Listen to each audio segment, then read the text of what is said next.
wrecks and disasters in the NFL right now.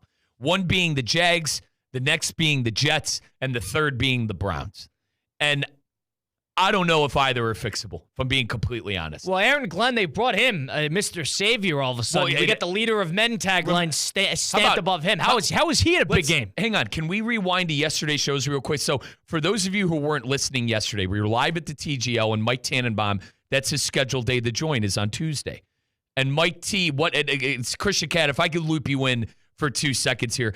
You texted our producer, Christian Cat, you texted Mike T if he could come on the show. What was his response yesterday?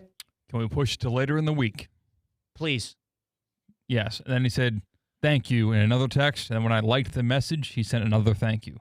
So it looks weird, back-to-back thank yous in different texts, but yeah. But anyway, that is weird. Yeah, that is very weird. A little nervous. That's a nervous thing. So Mike was on the final stages of locking down this head coach. Listen, Mike Tannenbaum's a friend of the program. I have no problem with what he does. He's very good at his job. He knows the football people. He's good with that. I mean, I might need to be sold a little bit more on Aaron Glenn. I think if there's another guy who could drive the Jets into further dysfunction, it might be Aaron Glenn. That's what Mike Tannenbaum failed to account for. Was whether or not Colin Russo was sold on Aaron Glenn. Very much. That was the one. Very much. We love Aaron Glenn. We love Aaron Glenn. How is he in a big game?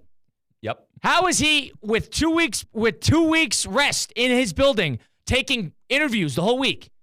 How was he when it mattered? Let me That's why I can't take that guy seriously. Let me ask both of you guys this, okay? Did they hire Robert Salah over again? Are we sure that this isn't this for those of you who aren't familiar with Scooby-Doo, okay? At the end of the episode, a lot of the times the guy, the criminal who's causing all the mischief, they rip off the mask and, oh my God, it's this person. Are we sure that Aaron Glenn, we don't rip his mask off and it's just Robert Salah? It might be the exact same hire. It, honest to God, might be the exact same hire. What is different?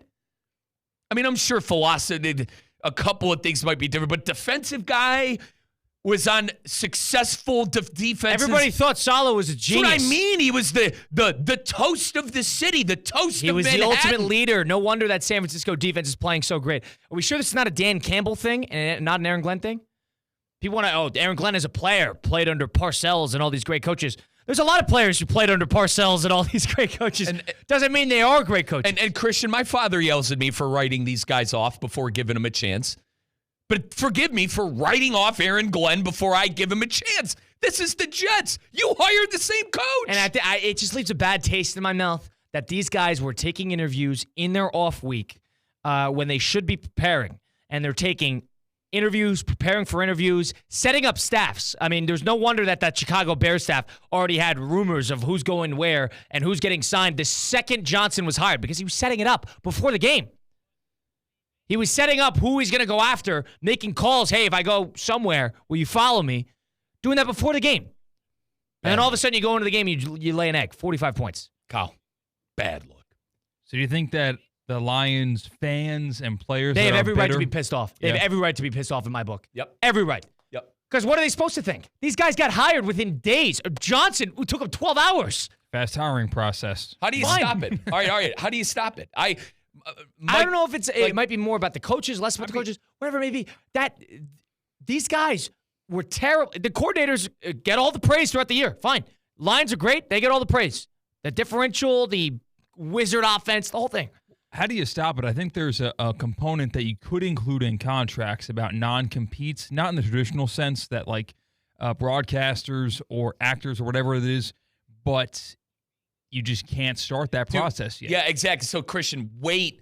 Even teams that fire midseason, there's a specific time when you could go after coaches, and it's after the football season. But then you're risking tampering. It's the same thing with college athletics. They have a major problem with the transfer portal, too. It doesn't cater to the playoff team.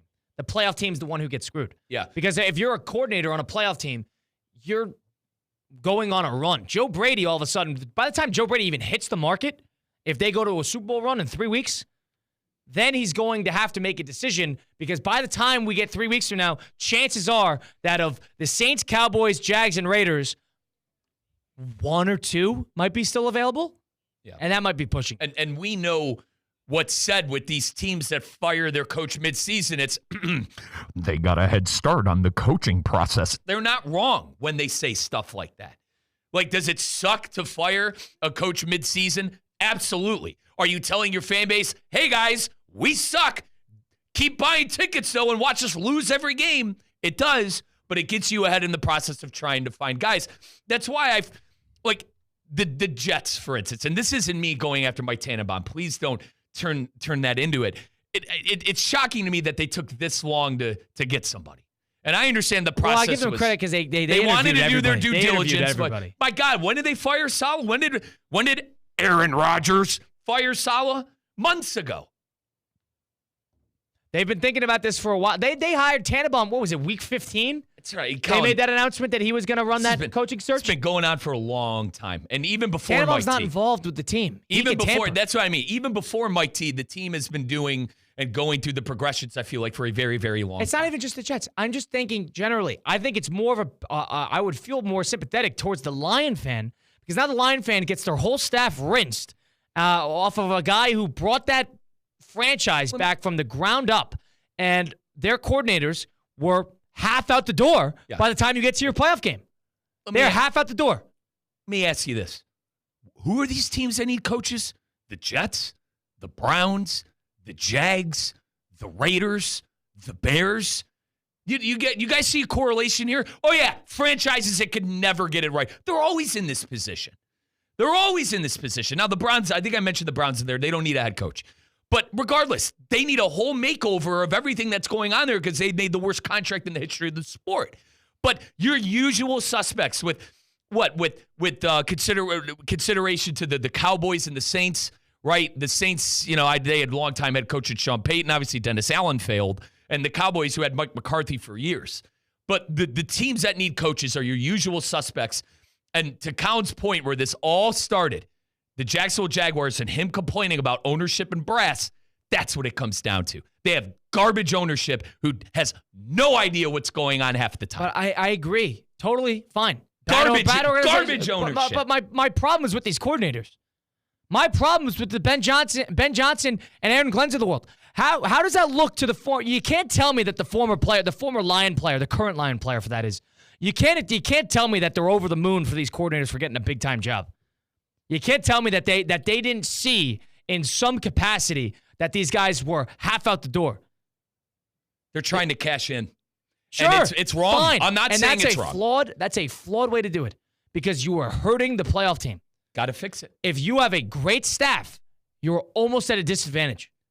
All right. You're almost at a disadvantage because your guys are looking to get plucked, tampered, conversations, interviews. You need full focus. Especially when you got a team that's coming in with some momentum like Washington. And you lay an absolute egg, which is why for Aaron Glenn, not a hot start in my book. Not a hot start. March 1, you're not allowed to talk to coach until March 1, you're not allowed to talk to coaches. And guess what? If I find out you're tampering, we're taking draft picks away. Yeah. We're going to take draft picks away. Do a league turnover year and make it a specific time. Make it coaches in front office this day and make it the free agency in the same day in March. Yep, and we have, and to that point, Colin, free agency you mentioned, we have a specific day when free agency opens. Why can't that happen with coaches? Agreed. So 100%. So make a day, set a time, and where these guys, if you have to wait with your coach in limbo and nobody knows he's going to get fired, not fine. You guys stunk. Deal with it. Sit through the playoffs, wondering if your coach is going to get fired, if you're going to go after a new offensive coordinator. Deal with that. Fine. To that point, too. You cannot hurt the playoff team in this spot. If you have a great staff, you are operating at a disadvantage when these guys are getting they got 1 foot down Main Street. You think there is some shrimp cocktail served to Ben Johnson before? You think there is some? You think Mike T? Colin? You've been to New York. What's a famous restaurant in New York? Is there anywhere that anywhere in New York City? You think Seacat? Is there anywhere that Peter Luger's? Okay, they were at Peter Luger's eating shrimp cocktail. Well, they're not meeting. He's not flying. He's not flying. Nobody's flying to New York City. Colin, right. Toasting with steaks and red wine and a bottle of the 87. Yeah, Aaron Glenn wasn't doing that. So let's forget that for a second. Aaron Glenn was not in New York City hanging out with Tannenbaum. They weren't toasting and getting all juiced up on wine? No. But the point still stands that it was a problem. Clearly. Because the Lions didn't play like they played all year, and game plan wise, it wasn't the prettiest. Call it up to the players.